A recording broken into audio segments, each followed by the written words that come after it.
Mujeres y su palabra, muchas bendiciones. Qué gusto poder saludarlas en este día. Soy Ariani Sojo.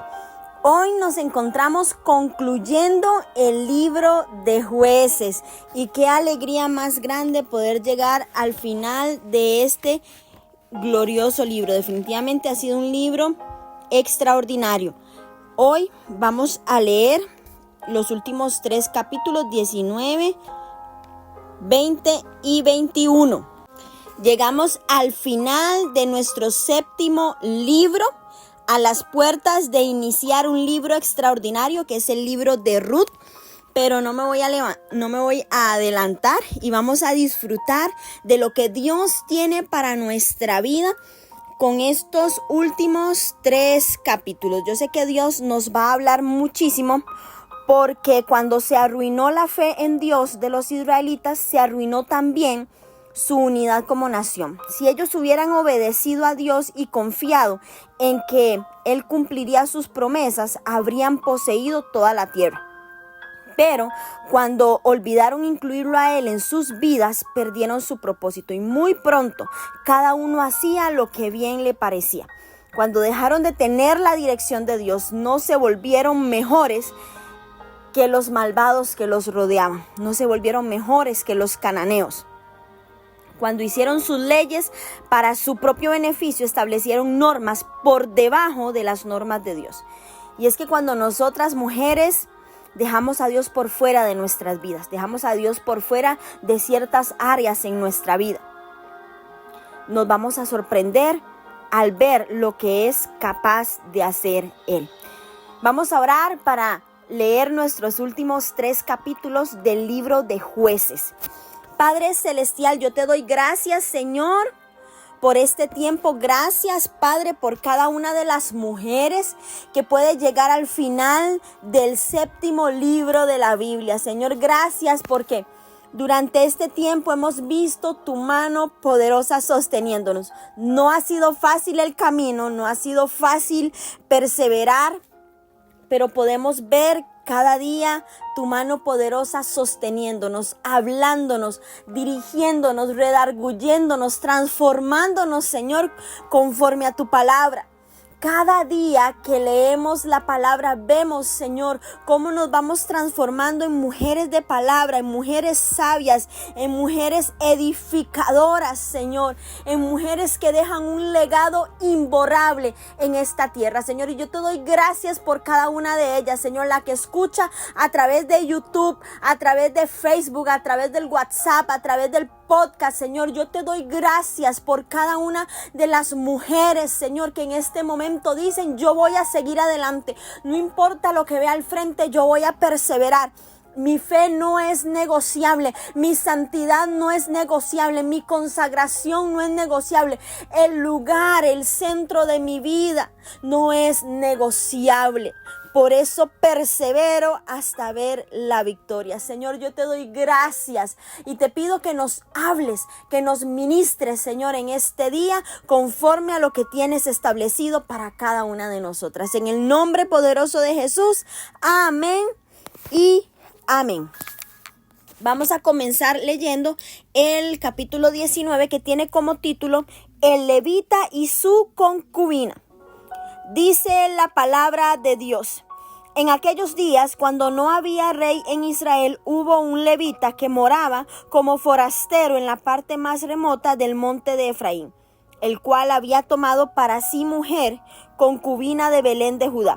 Y su concubina le fue infiel y fue de él a casa de su padre, a Belén de Judá, y estuvo allá durante 4 meses. Y se levantó su marido y la siguió para hablarle amorosamente y hacerla volver.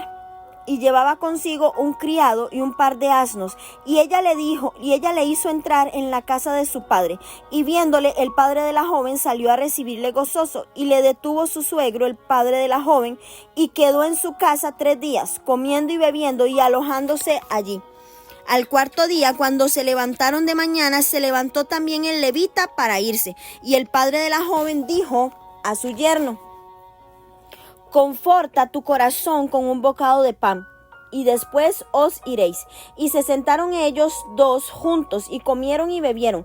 El padre de la joven dijo al varón: yo te ruego que quieras pasar aquí la noche, y se alegrará tu corazón. Y se levantó el varón para irse, pero insistió su suegro y volvió a pasar allí la noche. Al quinto día, levantándose de mañana para irse, le dijo el padre de la joven: conforta ahora tu corazón y aguarda hasta que decline el día. Y comieron ambos juntos. Luego se levantó el varón para irse, él y su concubina y su criado. Entonces su suegro, el padre de la joven, le dijo: he aquí ya el día declina para anochecer. Te ruego que paséis aquí la noche, y he aquí que el día se acaba. Duerme aquí para que se alegre tu corazón, y mañana os levantaréis temprano a vuestro camino y te irás a tu casa. Mas el hombre no quiso pasar allí la noche, sino que se levantó y se fue, y llegó hasta enfrente de Jebús, que es Jerusalén, con su par de asnos ensillados y su concubina. Y estando ya junto a Jebús, el día había declinado mucho, y dijo el criado a su señor: ven ahora y vámonos a esta ciudad de los jebuseos, para que pasemos en ella la noche. Y su señor le respondió: no iremos a ninguna ciudad de extranjeros que no sea de los hijos de Israel, sino que pasaremos hasta Gabaa. Y dijo a su criado: ven, sigamos hasta uno de los lugares para pasar la noche en Gabaa o en Rama. Pasando pues, caminaron, y se les puso el sol junto a Gabaa, que era de Benjamín, y se apartaron del camino para entrar a pasar allí la noche en Gabaa. Y entrando, se sentaron en la plaza de la ciudad, porque no hubo quien los acogiese en casa para pasar la noche. He aquí un hombre viejo que venía de su trabajo del campo al anochecer, el cual era del monte de Efraín, y moraba como forastero en Gabaa. Pero los moradores de aquel lugar eran hijos de Benjamín. Y alzando el viejo los ojos, vio a aquel caminante en la plaza de la ciudad, y le dijo: ¿a dónde vas? ¿Y de dónde vienes? Y él respondió: pasamos de Belén de Judá a la parte más remota del monte de Efraín, de donde soy. Y había ido a Belén de Judá, mas ahora voy a la casa de Jehová, y no hay quien me reciba en casa. Nosotros tenemos paja y forraje para nuestros asnos, y también tenemos pan y vino para mí y para tu sierva, y para el criado que está con tu siervo. No nos hace falta nada. Y el hombre anciano dijo: pase contigo, tu necesidad toda quede solamente a mi cargo, con tal que no pases la noche en la plaza. Y los trajo a su casa, y dio de comer a su asno, y se levantaron los pies, y comieron y bebieron. Pero cuando estaban gozosos, he aquí que los hombres de aquella ciudad, los hombres perversos, rodearon la casa, golpeando la puerta, y hablaron al anciano dueño de la casa diciendo: saca al hombre que ha entrado en tu casa para que lo conozcamos. Y salió a ellos el dueño de la casa y les dijo: no, hermanos míos, os ruego que no cometáis este mal, ya que este hombre ha entrado en mi casa. No hagáis esta maldad. He aquí mi hija virgen y la concubina de él, yo os la sacaré ahora. Humilladlas y haced con ellas como os parezca, y no hagáis a este hombre cosa tan infame. Mas aquellos hombres no le quisieron oír, por lo que tomando a aquel hombre a su concubina, la sacó, y entraron a ella y abusaron de ella toda la noche hasta la mañana, y la dejaron cuando apuntaba el alba. Y cuando ya amanecía, vino la mujer y cayó delante de la puerta de la casa de aquel hombre donde su señor estaba, hasta que fue de día. Y se levantó por la mañana su señor y abrió las puertas de la casa y salió para seguir su camino. He aquí la mujer, su concubina, estaba tendida delante de la puerta de la casa, con las manos sobre el umbral. Y él le dijo: levántate y vámonos. Pero ella no respondió. Entonces la levantó el varón, y echándola sobre su asno, se levantó y se fue a su lugar. Y llegando a su casa, tomó un cuchillo y echó mano de su concubina, y la partió por sus huesos en 12 partes, y la envió por todo el territorio de Israel. Y todo el que veía aquello decía: jamás se ha hecho ni visto tal cosa desde el tiempo en que los hijos de Israel subieron de la tierra de Egipto hasta hoy. Considerad esto, tomad consejo y hablad. Bueno, vemos una historia realmente impactante, porque vemos cómo el pueblo de Israel, como les decía al principio de la introducción, habían perdido totalmente la dirección de Dios. Se habían vuelto malvados, se habían vuelto personas que realmente Dios no conocía. Vemos por tercera vez que se resalta que no había rey en Israel, lo que denota el vacío espiritual de la nación, como la situación política, asuntos que se solucionarían pronto. Que un levita tomara a una mujer como concubina era síntoma del caos social que reinaba en ese entorno. La costumbre de constituir una relación matrimonial con una mujer sin conferirle la condición plena de esposa se aceptaba socialmente, pero a Dios no le agradaba. El Señor había delimitado esta práctica entre los hijos para evitar que se tratara injustamente a las mujeres. Vemos cómo la anarquía prevalecía en Israel antes de la institución de la monarquía centralizada. Este levita anónimo no es el mismo que sirvió a Micaya, y es que la sociedad israelita aceptaba que se tuviera concubinas, aunque Dios no estaba de acuerdo con eso. Una concubina tenía los deberes, pero no los privilegios de una esposa. A pesar de que estaba legalmente atada a un hombre, por lo general ella y sus hijos no tenían ningún derecho de herencia como el que tenía la esposa y los hijos legítimos. Su propósito principal era darle al hombre placer sexual, traer hijos adicionales y contribuir con más ayuda para la casa y el Estado. Las concubinas eran casi siempre prisioneras de guerra con otras naciones, pero también podían ser israelitas, como quizás fue el caso de esta historia.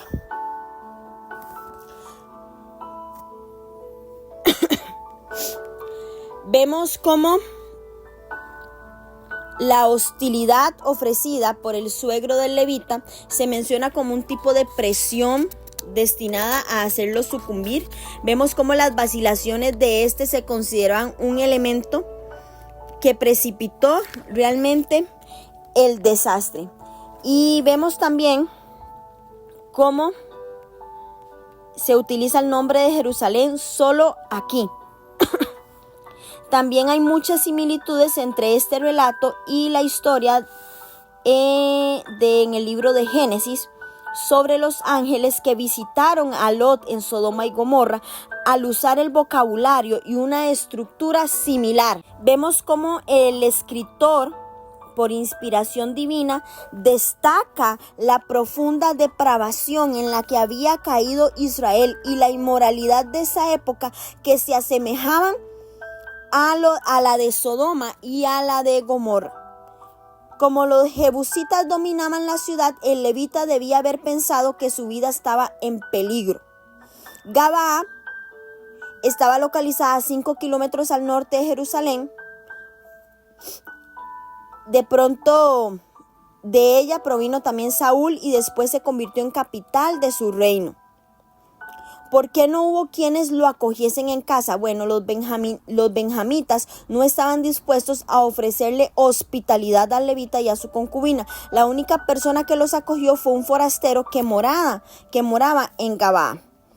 Durante la cena, la casa fue rodeada por varones malvados, perversos, hijos de indignidad, maldad o vileza, es decir, hombres sin dignidad ni honorabilidad.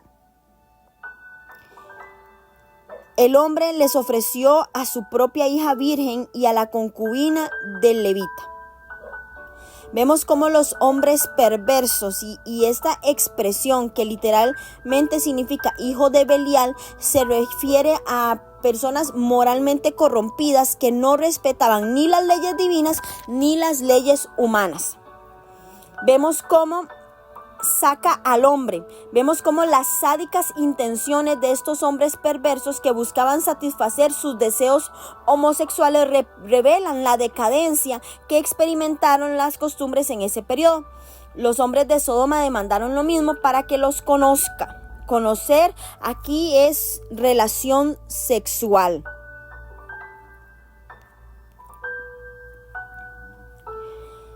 El hombre les ofreció a su propia hija, que estaba virgen, y a la concubina, sabiendo que estas mujeres indefensas serían violadas y abusadas repetidas veces durante la noche. Él le dice mi hija virgen y la concubina de él.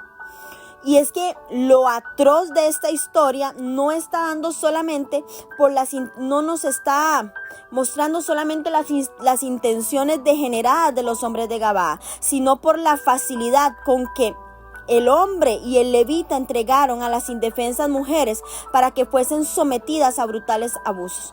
Humilladlas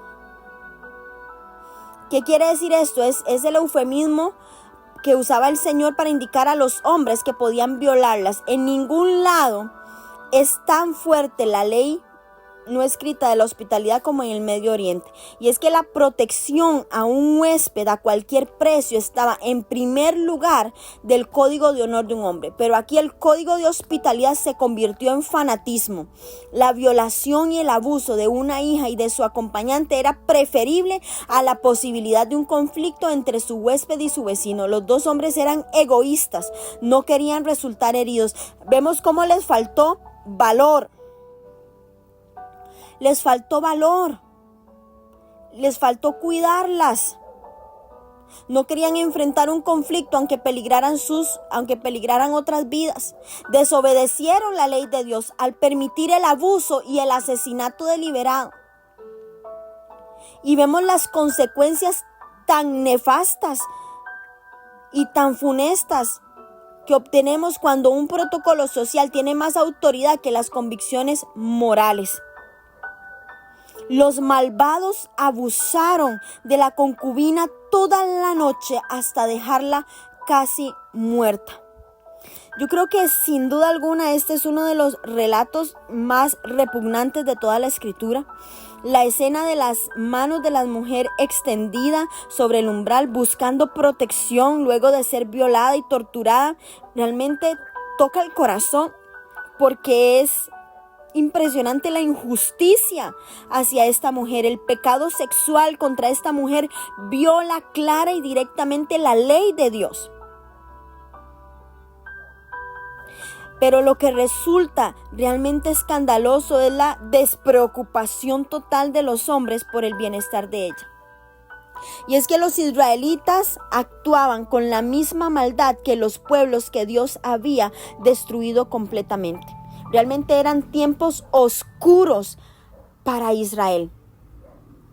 Y con este relato desgarrador surge la pregunta: ¿es el liderazgo masculino induce al abuso de las mujeres? Y es que este relato desgarrador de la concubina anónima nos da testimonio del caos que se produce cuando una nación le da la espalda a Yahvé. Dicho abuso fue tan repugnante a los ojos del Señor que incluyó un relato como este en su palabra, como una muestra del nivel de depravación al que había llegado Israel. Y es que varias interpretaciones feministas sostienen que narraciones como la de Jueces 19 al 21 prueban que la cultura bíblica patriarcal gobernada por el padre es la fuente del maltrato a las mujeres, lo cual induce a desvalorizarlas y oprimirlas. Sin embargo, el escritor incluyó estos relatos tan nefastos, tan horrendos, precisamente porque Dios valora a las mujeres. El nivel de respeto de una nación por sus mujeres demuestra su grado de obediencia al Señor. Un panorama general de Jueces nos revela que cuando falta liderazgo piadoso masculino, las mujeres son empujadas a asumir roles más dominantes en lo social y en lo espiritual, pero que al mismo tiempo quedan desprotegidas y susceptibles a padecer abusos. La atrocidad hacia la mujer desechada que se relata en Jueces 19 realmente es una acusación contra una nación que da la espalda a Dios y que distorsiona y abusa del diseño divino respecto al liderazgo y a la protección que el hombre debe ejercer en el hogar y en la sociedad. Vemos que en el versículo 29 en adelante no especifica por qué el levita descuartizó el cadáver de la mujer, pero es probable que la audiencia original haya comprendido el mensaje de inmediato. Dice que la partió por sus huesos en 12 partes. Literalmente, el levita descuartizó a su concubina dividiéndola en 12 partes, un pedazo para cada tribu. ¿Qué quería con esto? Bueno, buscaba movilizar a las tribus de Israel para que se reunieran en consejo. El propósito de este sería determinar la acción disciplinaria que tomarían contra los hombres de Gabá y los benjamitas que lo apoyaron. Él estaba solicitando quizás una audiencia judicial nacional por el asesinato, o tal vez estaba culpando a la nación completa al considerar que esa muerte era consecuencia de una insensibilidad colectiva. Al considerar que esa muerte era consecuencia de esta insensibilidad, independientemente de cuál haya sido la intención del levita, esta acción sacudió la conciencia de los israelitas. Aun cuando este hecho fue terrible, comunicó con eficacia el horror del crimen y llamó al pueblo a la acción. Lo llamó a la acción. Y vamos a ver más adelante cómo Saúl utilizó un método similar. Y es irónico, pero el hombre que alertó a Israel sobre el asesinato de su concubina era tan culpable de su muerte como los hombres que realmente la mataron. El horrible crimen descrito en este capítulo no fue la peor ofensa de Israel. Peor fue el fracaso de la nación en establecer un gobierno basado en los principios morales de Dios, donde su ley fuera la ley de la tierra. Las leyes no se cumplieron y el crimen se pasó por alto. Vemos la perversión moral, vemos el desorden del producto de la desobediencia a Dios. Los israelitas no estaban dispuestos a hablar hasta que los hechos iban demasiado lejos. Y es que, mujeres, cada vez que usted y yo nos alejamos de Dios, nos alejamos de su palabra, pueden ocurrir toda clase de cosas malas. Nuestro aislamiento de Dios puede ser lento. Puede ser que sea como Sansón, que ni siquiera se dio cuenta cuando la presencia de Dios no estaba ya con él. Puede ser casi imperceptible, pero los resultados finales que afectan a una generación futura realmente van a llegar. Debemos llamar a nuestra nación, debemos llamar a nuestro cantón, a nuestra ciudad, para el establecimiento de la moral y del reino espiritual de Dios en el corazón de cada persona. Vamos ahora a leer el capítulo 20 y vamos a ver lo que sucedió después de que este levita enviara las 12 partes del cuerpo de la concubina. Dice la palabra de Dios así en el capítulo 20, que tiene como título La guerra contra Benjamín.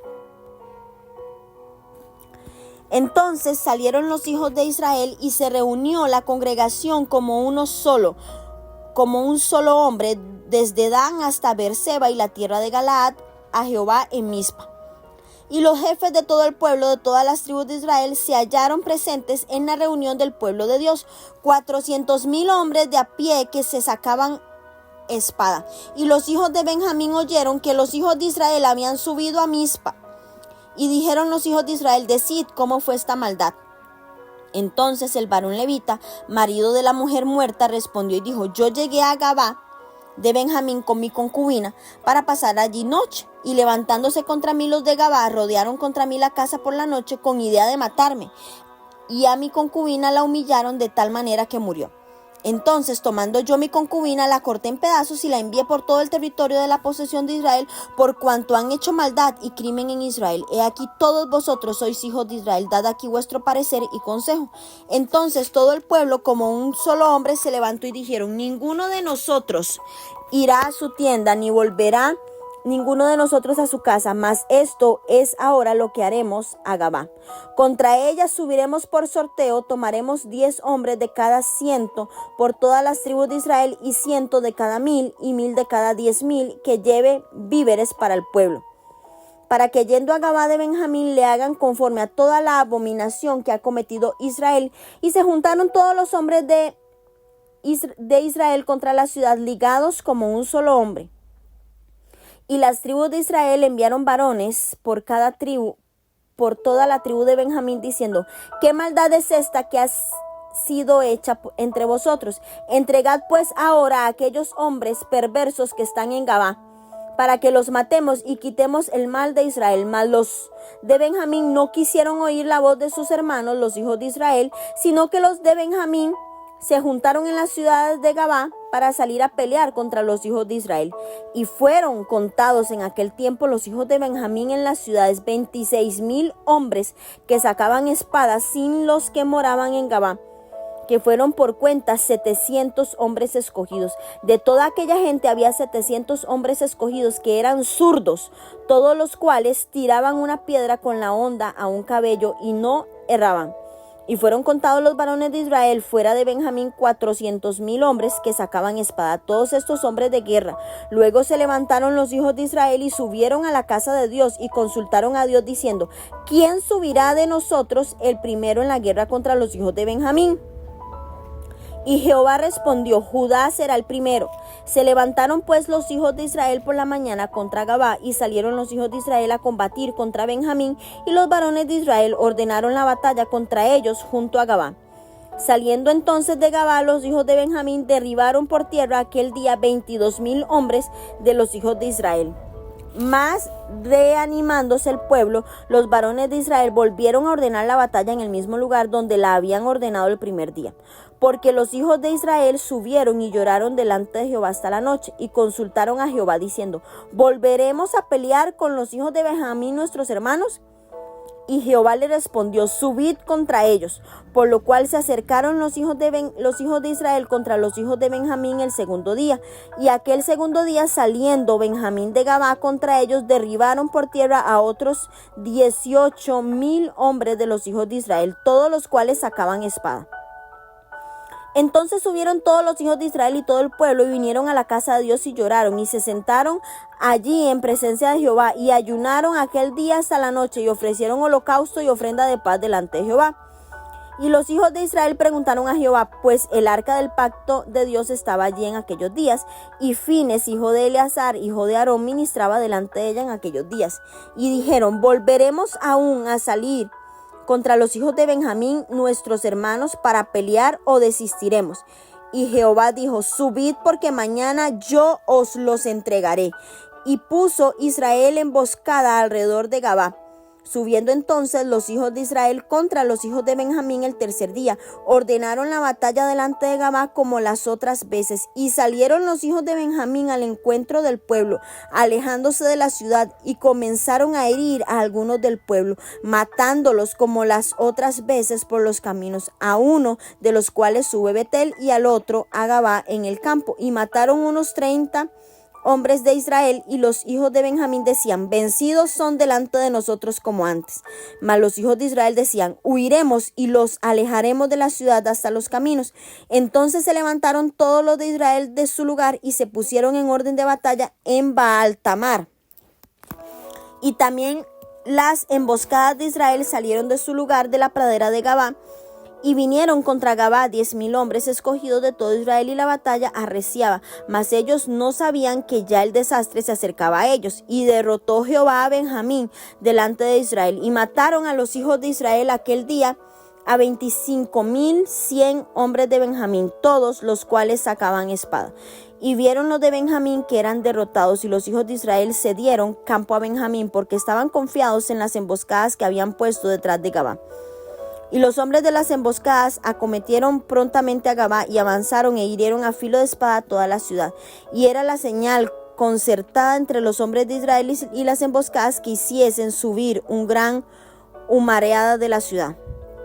Luego pues que los de Israel retrocedieron en la batalla, los de Benjamín comenzaron a herir y a matar a la gente de Israel, como 30 hombres, y ya decían: ciertamente ellos han caído delante de nosotros, como en la primera batalla. Mas cuando la columna de humo comenzó a subir de la ciudad, los de Benjamín miraron hacia atrás, y aquí en el humo de la ciudad subía al cielo. Entonces se volvieron los hombres de Israel, y los de Benjamín se llenaron de temor, porque vieron que el desastre había venido sobre ellos. Volvieron por tanto la espada delante de Israel hacia el camino del desierto, pero la batalla los alcanzó, y los que salían de las ciudades los destruían en medio de ellos. Así cercaron a los de Benjamín y los acosaron, y hollaron desde Menúa hasta enfrente de Gabá, hacia donde nace el sol. Y cayeron de Benjamín 18,000 hombres, todos ellos hombres de guerra, y volviéndose luego huyeron hacia el desierto a la peña de Rimón. Y de ellos fueron abatidos 5,000 hombres en los caminos, y fueron persiguiéndolos aún hasta Gidón. Y mataron de ellos a 2,000 hombres, y fueron todos los de Benjamín Murieron aquel día 25,000 hombres que sacaban espada, todos ellos hombres de guerra, pero se volvieron y huyeron desierto a la peña de Rimón 600 hombres, los cuales estuvieron en la peña de Rimón 4 meses, y los hombres de Israel volvieron sobre los hijos de Benjamín y los hirieron a filo de espada, así a los hombres de cada ciudad como a las bestias, y todo lo que fue hallado. Asimismo pusieron fuego a todas las ciudades que hallaron. Amén. Bueno, vemos cómo el crimen de Gabá conmovió a toda la nación y desencadenó una guerra civil entre los benjamitas y las demás tribus. Fiel a su perfil egoísta, el levita contó su propia historia, omitiendo detalles importantes como su participación en el crimen. Dentro de la orden de Dios de que Judá subiera primero contra los benjamitas para juzgarlos por su injusticia, vemos el recordatorio de que él tenía planes futuros respecto al liderazgo de Judá. Un día surgirán reyes de entre sus descendientes. Además, un glorioso día, el Rey eterno también nacería de la tribu de Judá. Vemos cómo en el versículo 27 es el único que menciona el arca del pacto en este libro. Es la primera vez que se menciona el arca del pacto en este libro. Y eso es impresionante, porque no se había mencionado a lo largo de todo el libro de Jueces. Vemos cómo la inclusión de Fines, hijo de Eleazar, era nieto de Aarón, indica que estos eventos sucedieron probablemente solo unas décadas después de la muerte de Josué. Fines era el sumo sacerdote en los tiempos de Josué, y el hecho de que todavía estuviera desempeñándose como tal sugiere que este incidente, el cual ocurrió en los inicios del periodo de los jueces, poco después de la muerte de Josué, no fue incluido en un orden cronológico. Este es el único lugar en los Jueces donde menciona el arca del pacto. Tal vez esto nos habla de las pocas veces en las que el pueblo consultó a Dios. Fines fue el sumo sacerdote bajo Josué, y la referencia de Fines como sumo sacerdote y la ubicación del tabernáculo en Betel en lugar de Silo quizás indiquen que los sucesos de esta historia ocurrieron durante los primeros años de los jueces. Vemos también cómo dice quitemos, y el quitemos en hebreo es baar, echar, consumir, destruir. Suele ir acompañado de la orden de imponer la pena de muerte por determinadas transgresiones a la ley de Dios. La exigencia de los israelitas no solo refleja su necesidad de castigar a los transgresores, sino también de hacerlo quitar la culpa y la vergüenza de un pecado que había hecho recaer sobre toda la nación. Y es que los efectos horribles de esta violación, del asesinato, nunca debieron traspasar la comunidad donde ocurrió el crimen. La gente del lugar debió haber entregado a los criminales a la justicia y corregido la negligencia que en un principio permitió el crimen. Y en vez de eso, primero el pueblo y luego toda la tribu defendió esta maldad hasta el punto de ir a la guerra por su causa. Vemos cómo la maldad había crecido.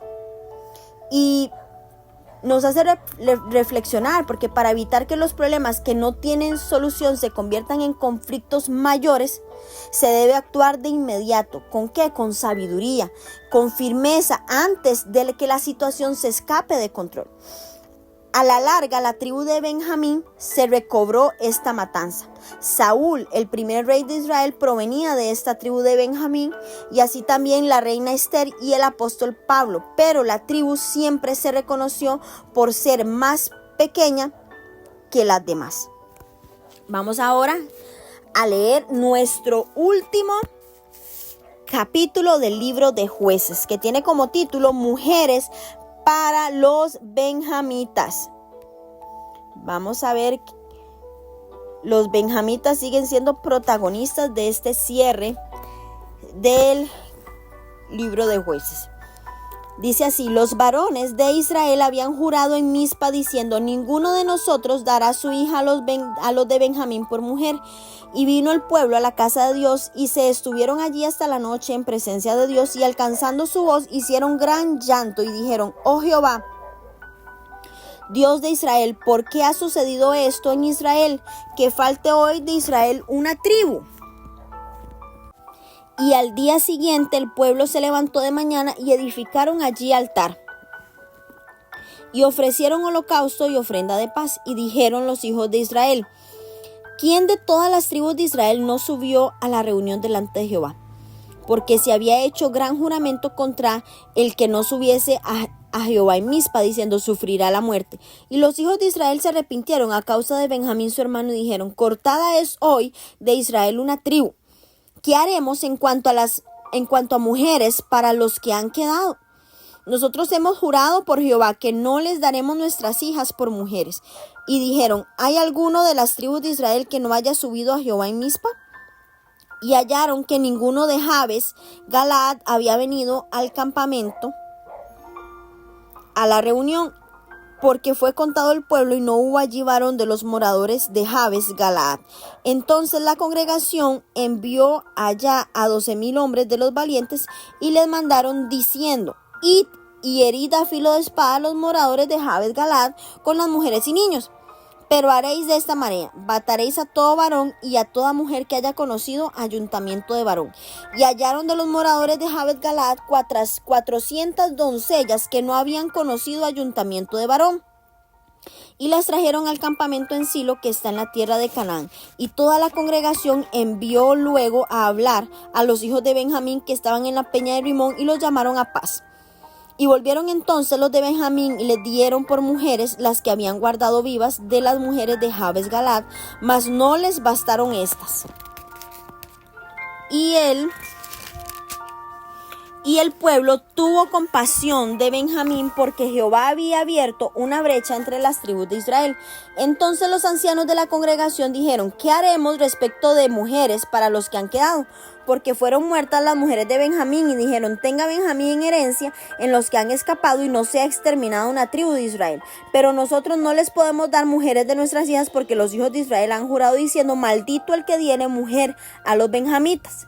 Ahora bien, dijeron: de aquí cada año hay fiesta solemne de Jehová en Silo, que está al norte de Betel, y al lado oriental del camino que sube a Betel a Siquem, y al sur de Leboma. Y mandaron a los hijos de Benjamín diciendo: id y poned emboscadas en las viñas, y estad atentos, y cuando veáis salir a las hijas de Silo a bailar en corros, salid de las viñas y arrebatad cada uno mujer para sí de las hijas de Silo, e idos a tierra de Benjamín.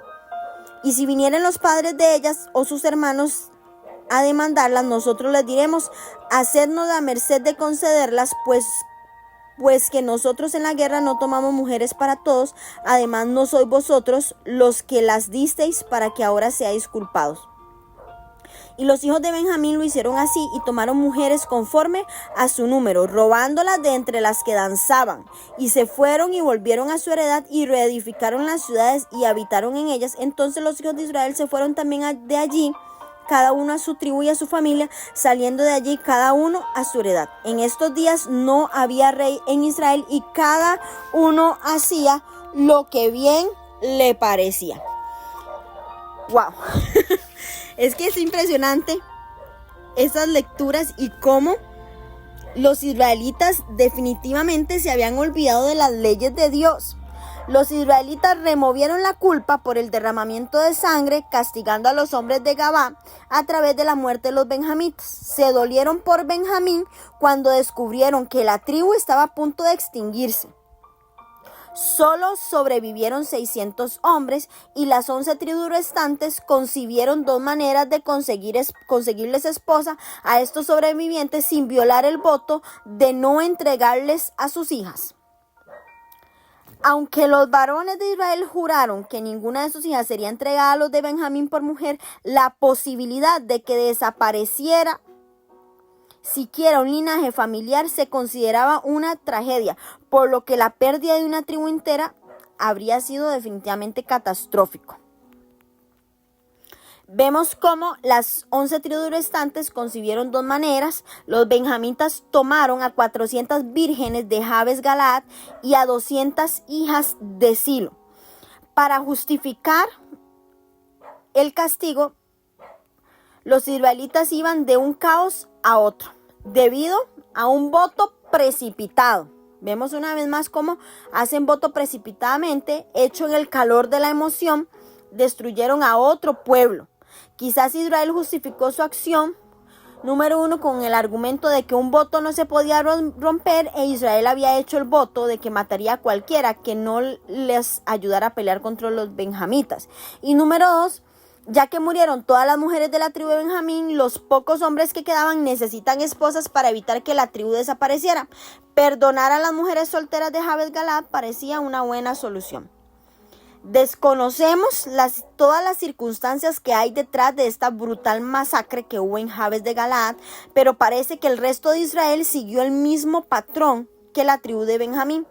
Pusieron su lealtad a la tribu por encima de los mandamientos de Dios y justificaron sus maldades, sus malas acciones para corregir los errores pasados.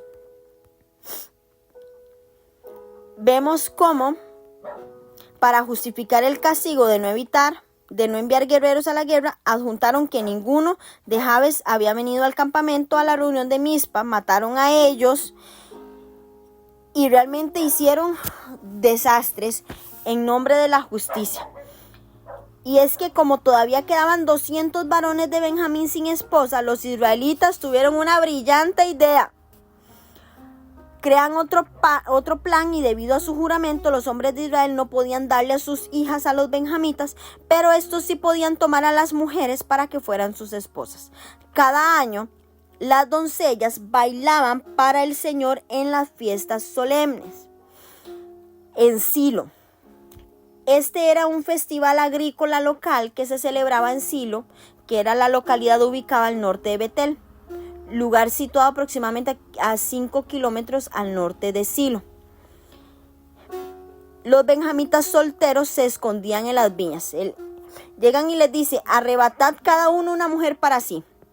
El pueblo de Israel comprendía que aun cuando había hecho voto de no entregar sus hijas a los benjamitas, estos podían tomar por sí mismas a sus mujeres y así impedir que el voto fuera violado. Los benjamitas solteros se escondían en viñas y en el momento correcto robarían a las hijas de Silo.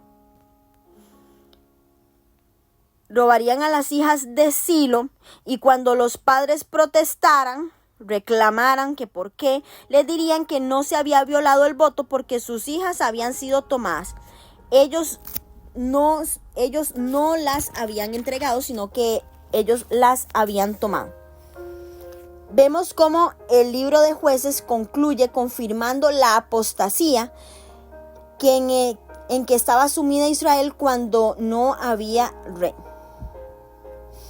Vemos cómo en el último versículo de conclusión se resume todo el libro. Un recordatorio de que cuando las personas se abandonan a los planes y deseos de su propio corazón, aparecen las consecuencias devastadoras del pecado. Definitivamente el libro de Jueces, todo el libro hace énfasis en la necesidad de confiar en la presencia de Dios y en los recursos divinos en lugar de los nuestros, de los propios. Aún aquellos talentos, mujeres, aquellas habilidades que hemos heredado están corrompidos por el pecado y deben ser regenerados por el Espíritu Santo. ¿Para qué? Para que den frutos agradables a Dios. Creo firmemente que Dios fortalece a cada una de las mujeres que llama y que comisiona. Dios fortalece a cada una de ustedes, mujeres que confían en sus promesas. Dios siempre va a estar ahí. Y hay una advertencia que yo creo que debemos resaltar de este libro de Jueces, y es: no nos apoyemos en nuestras propias habilidades. No nos apoyemos en nuestra propia sabiduría humana. No sea que Dios nos limite a ello. Y en lugar de permitir que su sabiduría y su poder se manifieste en nosotras, sea limitado. Y es que la sabiduría es la capacidad de aplicar lo que sabemos es verdadero. Por lo tanto, esta demanda que descubramos lo que Dios quiere para nuestras vidas. El libro de Jueces también advierte contra la suposición de que todas las orientaciones que recibimos son ciertas. La religiosidad puede causar un grave desengaño en nuestra vida. Prueba y confirma que cualquier sensación de que Dios te guía, rehúsa reaccionar impulsivamente. No dudes de la dirección divina, y es que ella te hará sentir más confiada, mujer. Es tiempo de conocer que Dios rechaza toda idolatría sin importar cuán sincera sea nuestra religiosidad. Tenemos que cuidarnos del engaño del religioso. Tenemos que cuidarnos del engaño de la religión. Y es que el pecado nos obliga a una constante lucha que debemos enfrentar. Si no queremos correr el riesgo de una caída, tenemos que rechazar el pecado. Aunque a veces no nos parece que la batalla ya ha pasado, solo para ser tentados de nuevo una y otra vez por el mismo pecado. El pecado nunca desaparece, por lo que debemos estar permanentemente en guardia, mujeres. Tenemos que comprender que los pecados a los cuales no nos enfrentamos al final nos van a debilitar y nos van a ocasionar una caída. Cuidémonos de las tentaciones del mundo, cuidémonos de la carne, de nuestros deseos, cuidémonos. Cualquier acomodo puede debilitarnos con el tiempo, nos puede dejar indefensas. Es darle al enemigo ocasión de dominarnos. Tenemos que arrepentirnos enseguida cuando nos vence el pecado. Tenemos que confiar en que Dios honra fielmente todo arrepentimiento sincero. Y hay una lección muy importante para los líderes, y es que la dirección de Dios es clave para el triunfo de los propósitos divinos. El libro de Jueces realmente subraya la necesidad de tener líderes consagrados que hablen con voces proféticas. Porque cuando escasea este tipo de liderazgo entre el pueblo de Dios, la gente vive desordenadamente, guiándose por sus propios deseos, por sus propios caprichos, y no por la palabra y no por la sabiduría del Señor. Falta la dirección divina, y eso hace que el pueblo de Dios se identifique ¿con qué? Con el mundo. Y es ahí donde viene el juicio de Dios sobre el pueblo. Tenemos que buscar que nuestros ministerios, que nuestras vidas se dimensionen proféticamente. Tenemos que llevar nuestra fe más allá de las pruebas, más allá de los obstáculos. Dios es soberano y Él utiliza las pruebas y los obstáculos para moldearnos, para fortalecernos para futuras batallas. La fe descansa en un Dios que siempre está con nosotras, mujeres. ¿Para qué? Para ofrecernos la respuesta necesaria, para satisfacer nuestras necesidades presentes. Dios utilizará cada desafío para prepararnos en obediencia y para fortalecernos en la batalla espiritual que enfrentamos todos los días. Dejemos de confiar en la gente más que en Dios. Rindámosle tributo a Dios, a la fe. Y hay algo que queda grabado en mi corazón de este libro de Jueces. Y es que la progresiva decadencia de Israel pone realmente en manifiesto la aleccionadora amonestación del pastor John Owen. Él dice: si no matas al pecado, el pecado te matará a ti. Los israelitas desobedecieron los mandamientos de Dios, quizá creyendo que podían controlar el resultado. Sin embargo, las concesiones que decidieron aplicar los llevaron a la destrucción. Mujer, que tú y yo podamos prestar atención y aprender de las fallas que están escritas ¿para qué? Para amonestarnos a nosotros, a quienes han alcanzado los fines de los siglos, como dice 1 Corintios 10:11. Un libro que nos lleva a reflexionar muchísimo, que nos confronta, que nos lleva a la consagración y nos hace poner en la balanza nuestra vida. Pidámosle a Dios en este día que nos muestre qué debemos entregarle, de qué debemos arrepentirnos, qué no debemos hacer, qué deseo de la carne, qué anhelo hay ahí en nuestro corazón que desea hacerse, pero que no es la voluntad de Dios. Entreguémosle todo al Señor y que hoy sea el día en que marque un antes y un después en nuestra vida. Las bendigo, mujeres, y su palabra. Gracias por seguir esforzándose. Siga perseverando. Invite a otras a unirse a este desafío. Estamos por iniciar el libro de Ruth. Invite a otras, invite a una mujer a que se una al desafío para que pueda disfrutar de la transformación que estamos viviendo cada una de nosotras. Las bendigo en el nombre de Jesús.